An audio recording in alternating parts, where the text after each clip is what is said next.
피에타라는 단어를 아십니까? 이 피에타라는 말은 라틴어에서 비롯되었는데 지금은 이탈리아어로 사용되고 있습니다. 비통, 슬픔이란 뜻을 갖고 있는 단어죠. 그런데 이것이 예술 작품의 이름으로 붙여지면 조금 다른 의미로 사용되곤 합니다. 예수님이 십자가에 달리시고 이제 돌아가신 이후, 그 시신을 내린 이후 성모 마리아가 그 시신을 이렇게 품에 안고 있는 모습을 형상화한 그림이나 조각 작품을 피에타라고 합니다. 주로 조각 작품에 이 이름을 붙이는데, 이 조각 작품 중에서 가장 유명한 작품이 하나 있다면 거장 미켈란젤로가 조각한 피에타입니다. 그 피에타가 처음에 발표되었을 때, 아직 하지 마세요. 발표되었을 때 많은 사람들이 이렇게 약간 비난적인 공격을 했어요. 피에타, 이를테면 예수님이 주인공이 되어야 되는데 십자가에 달리신 그리고 돌아가신 예수님보다 성모 마리아가 너무 부각되는 것 같다라는 그런 측면의 비판이었습니다.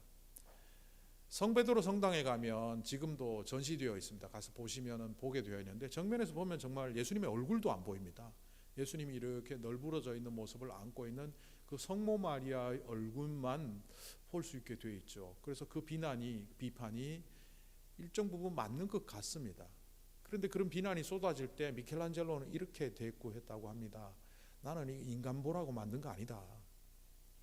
인간을 위한 조각이 아니라 하나님을 위한 조각, 예수님 보시라고 만든 거다. 그래서 시각을 달리 해보아라, 이렇게 했습니다. 그림 한번 보여주시죠.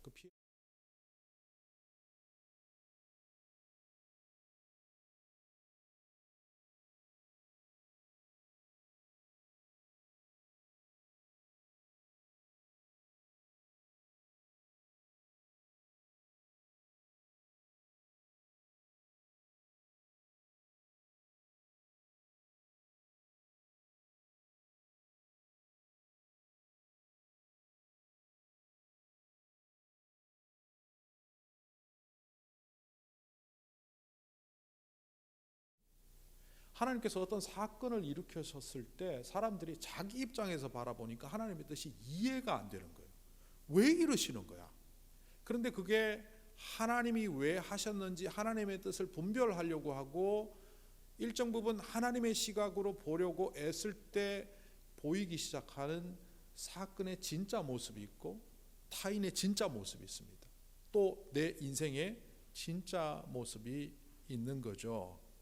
이처럼 우리는 우리가 이해하고 바라보는 사건, 사람, 자기의 인생을 보면서 잘못 보거나 오해하거나 왜곡해서 보는 일들이 자주 있습니다.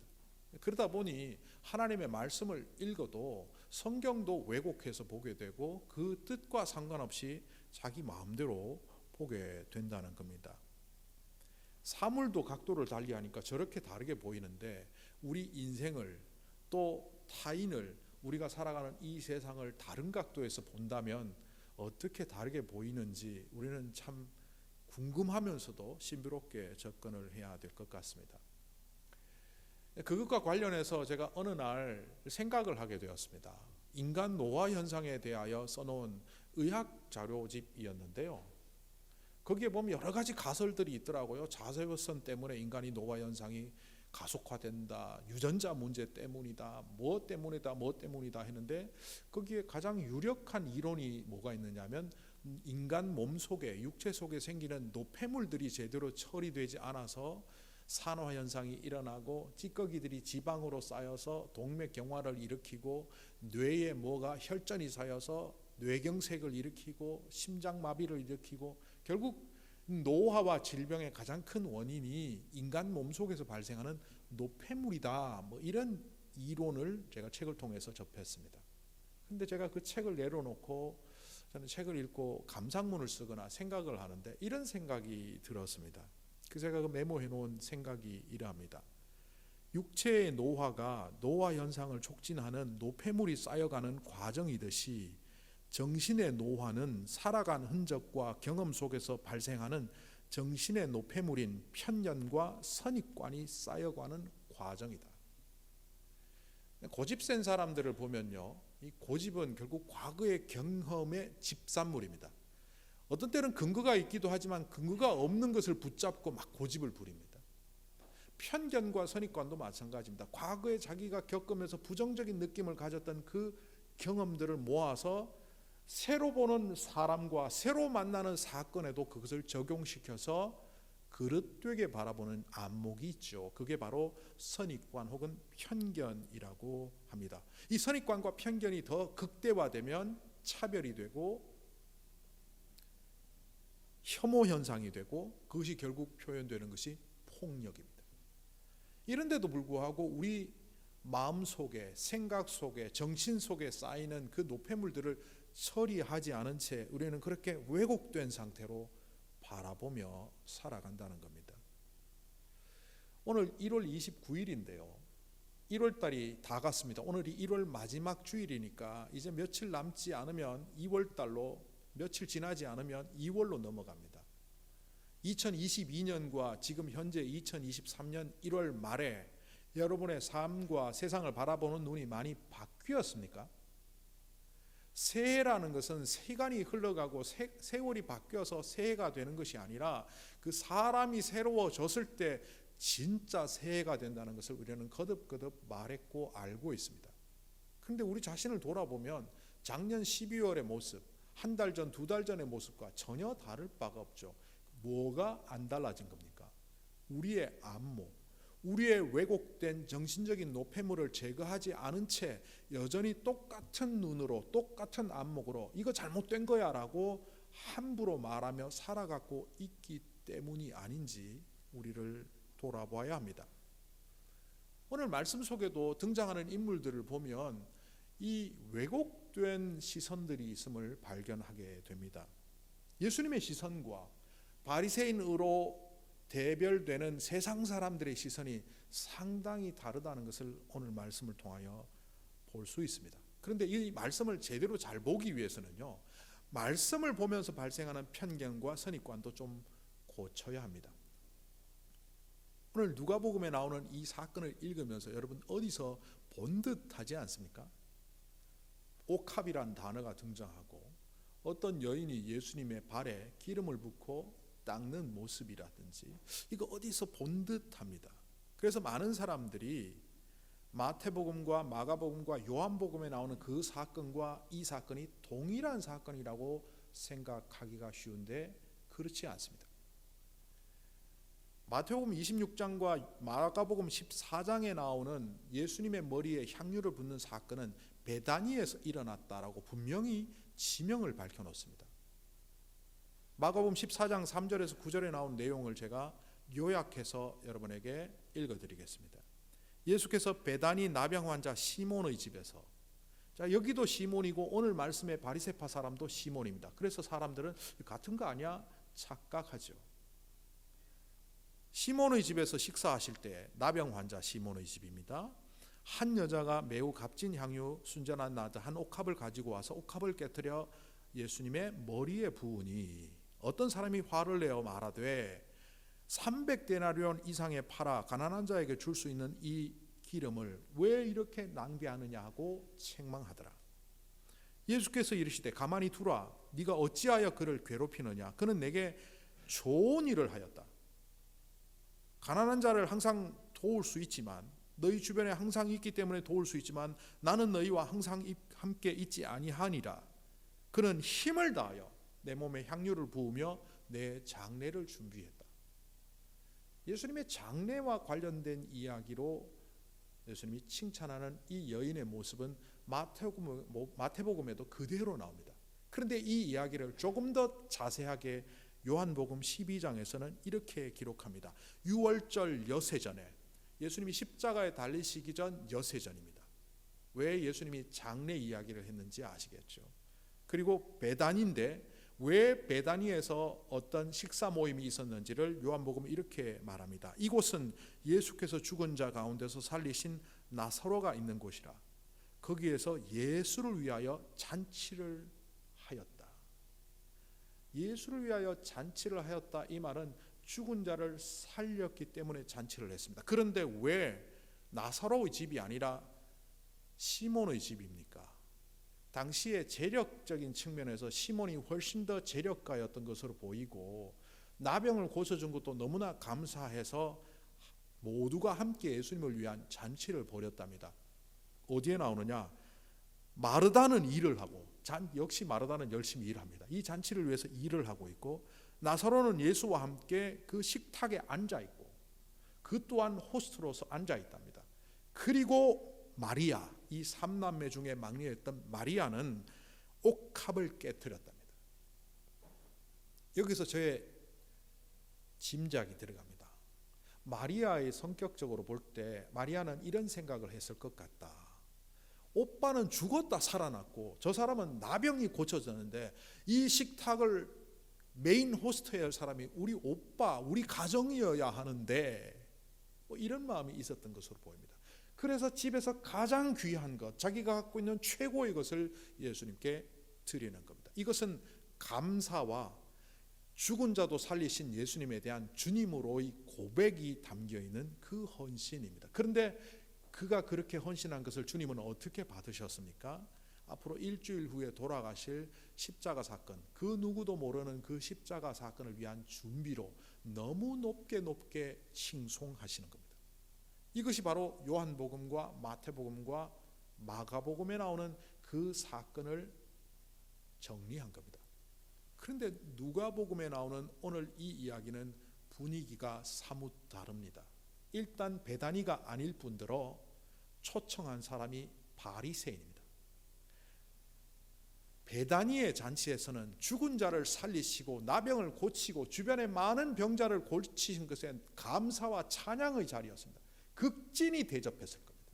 그런데 오늘 이 파티는 파티라고 하기에도 어색한 초촐한 모임입니다. 어디에 있느냐? 예수님이 이런 말을 합니다. 너는 내가 올 때 발 씻을 물도 주지 않았고 입맞춤도 해주지 않았고 기름도 발라주지 않았다. 이 발 씻을 물이라는 것은요, 바리새인 집에는 당연히 있어야 됩니다. 유대인의 정결 예법에 집 입구에 돌 항아리가 놓여 있어야 되고 거기 물이 채워져서 손님이 오면 물을 한가득 채워서 누구라도 유대인의 정결례, 이른바 우리식으로 얘기하면 먼지 투성이한 발과 손을 씻을 수 있도록 해주는 것이 손님 접대의 기본 중의 기본입니다. 안 했습니다. 가나의 혼인잔치 비유에서 물로 포도주를 만든 사건 여러분 아시죠? 그 물이 무슨 물입니까? 좀 극단적으로 표현하면 발 씻을 물입니다. 돌 항아리는 정결례를 위해서 준비된 항아리였고 거기 채워물로 예수님께서는 포도주를 만드셨죠. 어쨌든 이 유대인의 가정에는 그 돌 항아리 하나쯤 있었을 것이고 당연히 바리새파 사람이니까 정결례를 철저히 지켜야 할 사람임에도 불구하고 예수님을 얕잡아 보는 태도가 여기에 그대로 나옵니다. 입맞춤을 안 했다. 유대인의 관습상 사람을 환영하고 웰컴할 때는 그를 허그하고 입맞춤을 합니다. 이걸 하지 않았다는 건 뭡니까? 여전히 거리감을 두고 뭐 괜찮은 사람에서 밥이나 한번 먹읍시다. 그렇지만 뭐 좋은 것도 사주지도 않고 그 사람을 자꾸 평가하는 눈으로 바라보는 그 안목이 바로 바리새인 시몬의 눈입니다. 그리고 한 상에 둘러 앉은 사람이 누굽니까? 예수님께서 죄사함을 선언했을 때 저 사람이 누군데 죄사함을 선언하는가? 전부 적대자들로 앉혀놓았습니다. 이게 손님 대접하는 겁니까? 그러니까 이 파티는 제가 표현한 대로 초라하기 그지없고 예수님을 환대하는 자리가 아닙니다. 반면 베다니의 잔치는 예수님을 극진히 모시는 자리입니다. 조금만 세밀히 보면 이 잔치가 전혀 다른 잔치라는 사실을 알 수 있음에도 불구하고 신학자들조차 이 말씀을 자세히 안 보는 목회자들조차 그 사건이 이 사건이라고 말하는 사람들이 종종 있습니다. 그레고리우스 1세라는 교황이 있었습니다. 이 사람은 590년부터 604년 그 기간에 교황을 지냈는데요. 이 사람은 설교할 길을 굉장히 즐겨했습니다. 그때는 설교라는 단어가 없고 강론을 했겠지만 그가 591년에 오늘 이 말씀을 갖고 누가복음 7장 말씀을 갖고 설교를 했는데요. 이 죄지은 여자에 대하여 그는 이렇게 말합니다. 이 여인은 죄 많은 여인입니다.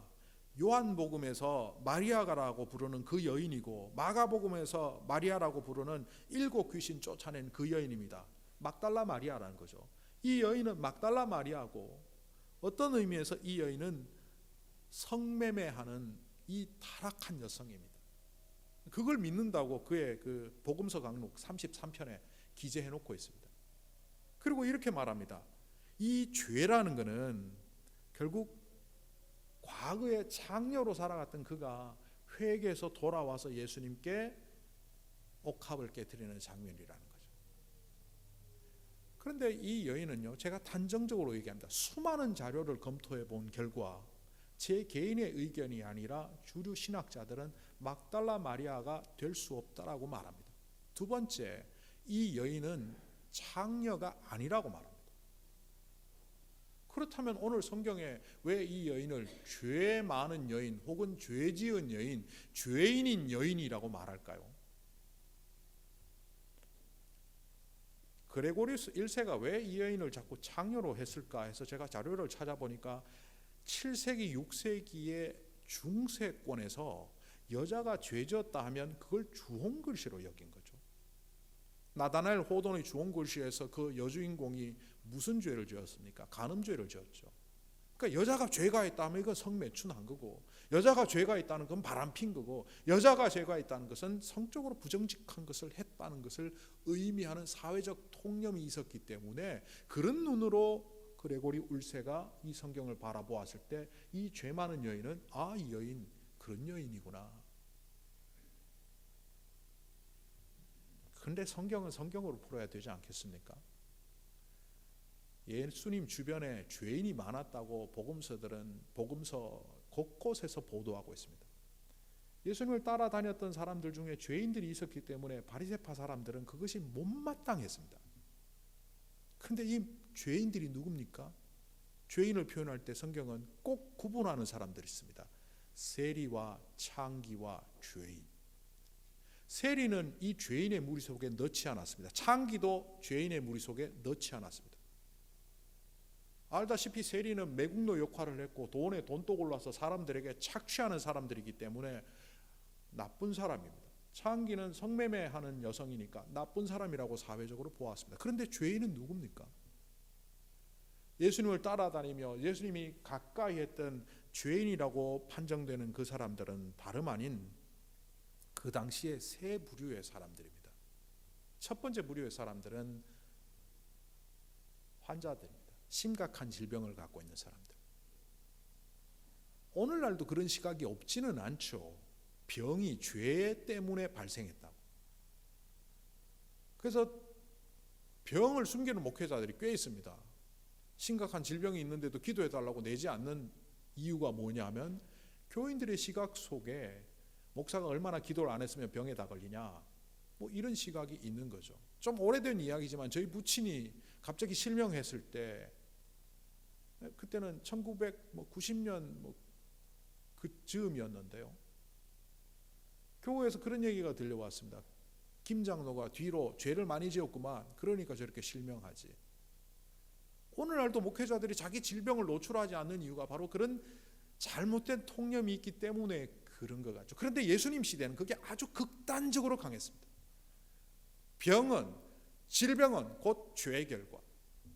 그러니까 이 죄인이라고 말하는 사람 중에 다수를 점유하고 있는 사람은 환자들입니다. 12년 된 혈류병을 가졌던 그 여인은 주변으로부터 완벽하게 왕따를 당했을 겁니다. 왜? 부정한 여인, 죄 많은 여인. 아무도 그와 가까이 하려고 않았을 겁니다. 그러다 보니 새 동네에 새로 유입된 마을 주민이 있더라도 확인도 안 하고 동네 사람들이 손가락질하니까 가까이 안 해서 결국 그 사람과 멀어지는 거죠. 저 사람 죄 많은 사람이래. 소문이 안 좋아. 확인되지 않은 그 풍문으로 안 좋은 사람, 죄 많은 사람. 이게 바로 당시에 환자들이 갖고 있는 비애였습니다. 두 번째 그룹들이 있다면 가난한 사람들입니다. 가난한 사람들이 왜 죄인이 되었을까?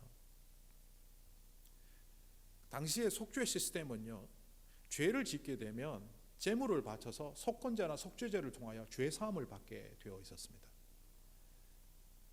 가난한 사람들을 위해서 구약 율법에 보면 산에 가서 비둘기 잡아서 바쳐도 된다고 되어 있는데, 예수님 시대의 대제사장과 그 그룹들은 그것을 차단해 버렸습니다. 우리가 판매하는 제물이 아니고는 제물로 바칠 수가 없다.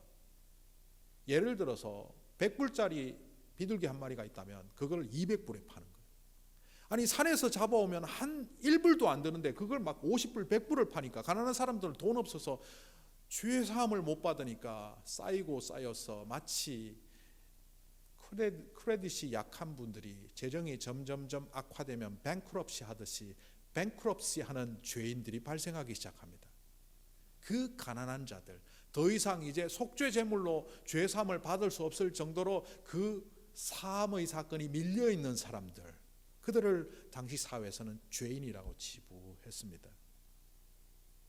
그리고 또 한 그룹이 있다면 사회적으로 지탄받는 사람들. 예수님의 제자 중에 일부가 밀 이삭을 빻아서 안식일 날 먹었습니다. 밀 이삭을 빻는 것 자체가 노동이니까 일하지 말라는 그 규정을 어겼다는 거죠. 일하지 말라는 것을 어디까지 할 거냐. 그래서 장로들의 유전이라고 하는 613가지 조항을 그들이 만들어 놓고 철저히 지켰습니다. 신앙생활 잘 하는 사람들도 있었지만 그걸 못 지키는 사람들도 있었습니다. 그러면 바로 비난이 들어옵니다. 지탄의 대상이 됩니다. 오늘날도 교회 안에 있지요. 우리 교회는 없습니다만 간혹 이르죠. 어떤 집사님이 열심히 새벽 기도를 나옵니다. 그런데 장로님 중에 새벽 기도 안 나오는 분들이 있죠. 그러면 이렇게 말하는 경우가 있습니다. 장로가 되어갖고 새벽 기도에도 안 나오고, 목사가 어쩌다가 한번 졸았어요. 제가 예전에 있던 교회의 동료 부사역자가 새벽 기도회 때마다 하나님의 음성을 들었습니다. 코를 골며 잤습니다. 어떤 집사님이 그 목사를 굉장히 비난하는 이야기를 들었습니다. 얼마나 영적 상태가 흐리면 새벽 기도회 때마다 잠을 자냐. 그 친구 그냥 잠 많은 친구입니다. 목사 중에 잠 없는 목사도 있고 잠 많은 목사도 있고 그 차이일 뿐인데도 그걸 막 공격합니다. 그게 뭡니까?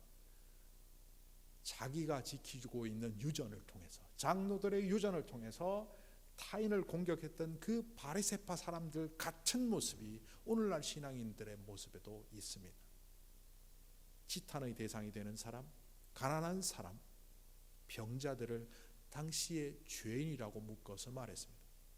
그들이 예수님께 온 이유는 뭡니까? 그들의 질병의 문제를 해결받기 위하여, 가난해서 아무것도 할 수 없고 심지어 회당에도 하나님의 성전에도 갈 수도 없는 그들이 주님의 음성을 듣고 싶어서 달려왔을 것이고, 믿음이란 도대체 뭔지 자기들을 완벽하게 왕따시키는 세상으로부터 가장 낮은 자, 가장 작은 자를 통해서도 역사하시는 주님의 음성이 들려올 때 그들은 그 주님의 음성을 통하여 위로받고 회복되기 위하여 찾아왔을 겁니다.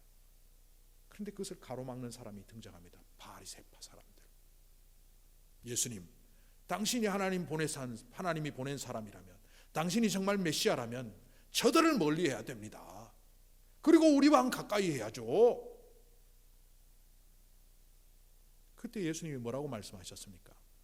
나는 의인을 위하여 온 것이 아니고, 여기서 조금 보태면 자칭 의인을 위해서 온 것이 아니라 오히려 자기가 스스로 죄인임을 아는 그 사람들 위해서 이 땅에 오셨다. 바리새파 사람 시몬의 모습과 달리 오늘 이 여인의 모습을 보십시오. 이 여인은 이 파티의 불청객입니다. 바리새파 사람들이 볼 때 그는 철저히 죄인입니다. 성매매를 했기 때문이 아니고 형법상 살인과 도덕질과 강도질을 했기 때문이 아니고 그의 불우한 상황 때문에, 그가 갖고 있지 않은 그 가난함 때문에 사람들로부터 소외당하고 손가락질 당하고 어느새 억울한 사회적 약자로 살아가는 그 모습이 사람들 눈에 죄인으로 보인 겁니다. 예수님은 그 여인을 다른 눈으로 보십니다. 그리고 그 여인의 현재 모습을 갖고 평가를 하는 바리새인들과 달리 그가 한 행동을 주님께서 칭찬하십니다. 너는 내게 발 씻을 물도 주지 않았지만 이 여인은 어떻게 하는지 보라. 그때 말씀하실 때 예수님의 각도가 아주 훌륭하죠. 제가 예수님 보고 훌륭하다 그래서 좀 그렇습니다만, 커뮤니케이션 이론적으로 보면 말하는 사람, 들어야 되는 사람이 여기 있는데 실제로 그 내용이 이 사람에 관한 내용이면 예수님이 그 여인을 보면서 이쪽에 있는 바리새인을 향하여 얘기하는 겁니다. 시몬아, 이 여인을 보고 있느냐? 너는 발 씻을 물도 주지 않았지만 시몬이 여기 있습니다. 이 여인이 여기 있습니다. 그는 나를 씻겨주었다. 너는 나에게 입맞춤도 하지 않았지만 이 여인은 내 발에 입을 맞춘다. 너는 내게 기름을 붓지 않았지만 이 여인은 내 발을 이렇게 기름을 부어 닦고 있다. 예수님께서 그 여인을 평가한 것은 점수를 매긴 것이 아니라 그 여인의 마음속에 있는 해결되지 않는 외로움, 해결되지 않는 불안함, 해결되지 않는 그 아픔과 상처들을 치유하시기 위함입니다. 그리고 그 치유의 최종 음성이 나는 죄사함을 받았다. 이 단어가 아주 중요한데 지금 내가 너를 용서해 줄게가 아닙니다. 헬라어로 보면 과거 완료형으로 되어 있습니다. 네가 나에게 오는 순간 이미 너는 죄사함을 받았다. 이 여인이 왜 눈물을 흘렸을까? 그리고 이 여인은 왜 예수님께 이런 기름을 아끼지 않고 이 귀한 기름을 쏟았을까? 예수님이 뭐라고 말씀하십니까? 네 믿음이 너를 용서함의 자리로 이끌었다. 이 눈물의 모습을 어떤 신학자가 회개라고 말합니다. 저는 그 감격이라고 보았는데 그 눈물을 회개라고 보더라고요. 그러면서 저는 떠올렸습니다. 물고기를 가득 잡은 베드로가 예수님 앞에 와서 처음 했던 말은 주님, 저는 죄인입니다. 저를 떠나십시오입니다. 예수님을 직면하며 그분이 주님이심을 고백하는 자가 될 때 스스로 자기가 철저히 죄인임을 깨달을 수밖에 없습니다. 그리고 주님 앞에서 내가 죄인입니다라고 고백하는 것은 그분만이 내 죄를, 내 삶의 문제를, 내 인생의 문제를 해결할 수 있는 분임을 믿기 때문에 그런 고백을 하는 것입니다. 바로 이 여인은 눈물을 통하여 머리카락으로 주님의 발등을 닦는 동작을 통하여 거기에 입 맞추고 향유를 바르는 행위를 통하여 그의 믿음을 고백했습니다. 나는 당신의 종입니다. 나는 죄 많은 여인입니다. 그러나 나를 버리지 않는 당신이 나와 함께 하신 것을 믿기에 주님께 내 모든 것을 드립니다. 주님은 그것을 정확히 읽으셨습니다. 귀하다, 아름답다, 훌륭하다. 그리고 그에게 이렇게 말씀하십니다. 평안히 가라. 그의 마음속에 없었던 그 평화를 주님께서 주시겠다는 말씀입니다. 평안히 가라라는 말은 첫 번째는 평화를 갖고 가라는 말입니다. 사람들로부터 소외되고 약자로 살아갔던 그 억울한 삶을 이제 해결하고 내가 너와 함께하며 성령께서 너와 함께하며 하나님의 은혜가 너한테 있을 것이라는 의미에서 평안히 가라, 평화를 갖고 가라 이런 말입니다. 두 번째 의미는 평화를 위하여 가라입니다. 이 평안히 가라는 말이 내가 내 마음속에 주님의 평화를 갖고 가라는 말도 되지만 내가 걸어가는 앞으로의 걸음은 불안과 걱정과 염려의 삶이 아니라 평화를 만들어가는 피스메이킹의 삶이 되라는 겁니다. 그런데 이 평화를 만들어가는 삶은 나만을 위한 삶이 아니라 우리 공동체를 위하여, 내 이웃을 위하여, 나를 통하여 평화가 전달되는 삶을 살게 된다는 겁니다. 바리새인의 시선과 예수님의 시선의 차이가 뭡니까? 바리새인은 그 여인을 보면서 과거를 통해서 이 여인을 봅니다. 과거에 허물이 있었을 겁니다. 잘못이 있었을 겁니다. 부정적인 일들이 있었을 겁니다. 그것을 통해서 편견과 선입관으로 노폐물이 가득한 안목으로 바라보니 죄 많은 여인, 멀리해야 될 여인입니다. 그런데 예수님은 어떻게 보십니까? 미래를 통해서 그 여인을 봅니다. 과거의 모습이 어떠했든지 지금 내가 그의 죄를 모두 용서했고 새로운 여인이 되었다면 이제 그는 하나님의 희망, 예수 그리스도의 희망, 앞으로 이 땅에 평화를 만들어 가야 할 자, 그 미래의 모습으로 그 현재의 여인을 보면 그는 존귀한 자입니다. 우리는 늘 우리 스스로의 문제를 해결함 받기를 원하지만 우리 스스로 무너지는 자임을 아십니까? 제가 서울에 살던 어느 날 삼풍백화점이 무너졌습니다. 그리고 그 다음 해인가 성수대교가 무너졌습니다. 한국 사회에 트라우마가 발생했습니다. 그런데 저는 그걸 보면서 하나를 깨달았습니다.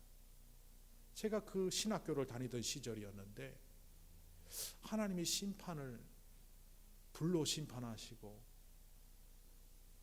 지옥으로 심판하시는데 사랑의 하나님과 이것을 어떻게 매치업을 시켜야 되나, 그런 고민들이 있었습니다. 그런데 삼풍백화점이 무너지는 모습을 보면서 하나님은 우리를 심판하시지 않는구나. 무슨 얘기냐 하면 평화를 위하여 살아가고 우리 영적인 노폐물을 제거하며 주님의 뜻대로 살아간 사람은 주님 앞에 서도 무너지지 않습니다. 그러나 주님의 뜻대로 살아가지 않은 사람은 주님 앞에 서는 날 스스로의 모순 때문에 주님이 지옥 가라 말라 죽어라 살아라 말하지 않아도 스스로 무너져 내린다. 삼풍백화점은 터졌을 때 가스가 터졌다, 북한이 폭격했다, 아니 그 건물 자체가 갖고 있는 구조적인 모순 때문에 무너졌지 않습니까? 우리가 이 삶을 살아가는 흔적들이 부정적으로 주님의 뜻과 무관하게 살아가다 축적된 상태에서 주님 앞에 서는 날 우리는 그 모든 부정과 모순과 잘못으로 무너져 내리는 것이 심판입니다. 반면 주님과 더불어 평화를 위하여 걸어가는 사람이 될 때 이 죄 많은 여인이라는 사회적으로 소외된 자조차도 사랑의 대상으로 바라볼 수 있을 때, 우리의 안목이 바뀌어서 원수조차도 내가 사랑해야 될 자로 바라보게 될 때, 그 걸음걸음을 통하여 하나님의 영광이 이 땅에 나타내는 그런 삶을 살아간 자가 주님 앞에 설 때 주님이 우리를 보며 너는 성전을 버티는 야긴과 보아스 같은 기둥이었구나 하며 그 기둥을 하나님 나라를 위한 기둥으로 사용하시는 것이 영생의 구원입니다. 여러분들은 어떤 눈으로, 어떤 새로움으로 이 땅을 살아가기를 원하십니까? 반복된 삶을 살지 마십시오. 날마다 새로워지십시오.